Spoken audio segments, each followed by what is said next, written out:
I'm Jennifer Morris for Howdini.com. If you've considered Botox but decided it's not for you, you might want to know about face yoga. It's a system of stretching and working face muscles, which is supposed to help reduce wrinkles. To demonstrate is Annelise Hagen. She's a yoga instructor and the author of The Yoga Face. All right, Annelise. Are there really exercises so that I won't have to go get Botox? There certainly are, and I'd be happy to share them with you. And what are they? How does that work?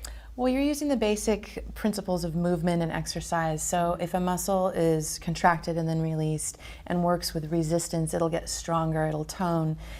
So the muscle under the skin is going to be plumper, it's going to be fuller, it's going to lift rather than fall, and that'll bring the skin up with it. And it's also been shown that when a muscle is repetitively worked, the production of collagen and elastin is prolonged. So collagen and elastin are those connective fibers that help the skin to stay resilient and springy.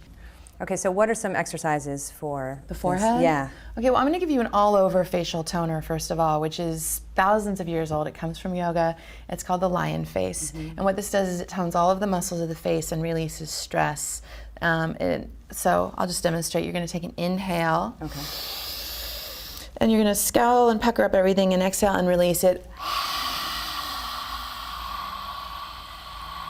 All right, should I give it a try? Yeah, give it a good shot. Inhale. Inhale, scrunch, squeeze, pucker everything up. And exhale, stick out the tongue, open the eyes very widely. Yeah. Perfect. Like that? That was awesome. It was. How many times a week would you recommend doing? And just that one exercise will get rid of the wrinkles on my forehead? It'll help. I mean, not alone. I have other ones, but that's a really good all-purpose facial toner. Can you give me one more that I might? Yeah, this is one of my favorites, only because this is easier. It's a big muscle that we're working with here. It's called the Frontalis, and it's underneath your forehead, and it connects to the scalp. So most people have an easy time learning how to use this, right? Because we're very expressive. We know how to move this muscle. Exactly. Yeah, and people think, oh, this is just going to make me more wrinkly. Well, if you just did this, maybe, but with the fingertip pressure at the outer edges of the temple, you're using this so that the muscle has something to resist. And you're going to do the same repetition, like 20 of these. So you're going to go like this, but you're going to also hold down for resistance. Don't be afraid to give yourself quite a bit of fingertip pressure here. I work the frontalis hard. Good, and then let it go. Okay, what about these little lines here? What can people do for those? Yeah, the pucker line, right, from frowning or thinking. What you want to do, paradoxically, is make the line and then resist by placing your index fingers above the center of each brow and pulling back. So you're going to make that muscular action, but then resist it. Yeah, just like you're erasing.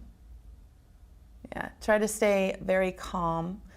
So you're going to just knit the brow together. And then resist that action by pulling away. More like index fingers above the middle of the brow than the center, so you can go wider. There you go. And you hold that for about 5 seconds, 5 seconds, that pose? yeah, and then repeat it again. So after you do one of these facial isolations, like you just did the forehead and you're very rosy and pink, this is a good thing to observe because it really does show that circulation is being conducted into the cells of the skin, and that's a huge thing for anti-aging. And how long, again, does it take to see results? 3 to 4 weeks of continuous practice. You can't just go into your bathroom one day, do it once, and then like in 2 weeks say, oh, it didn't work for me. Thank you so much. I'll give it a try. Okay. I'm Jennifer Morris for Howdini.com.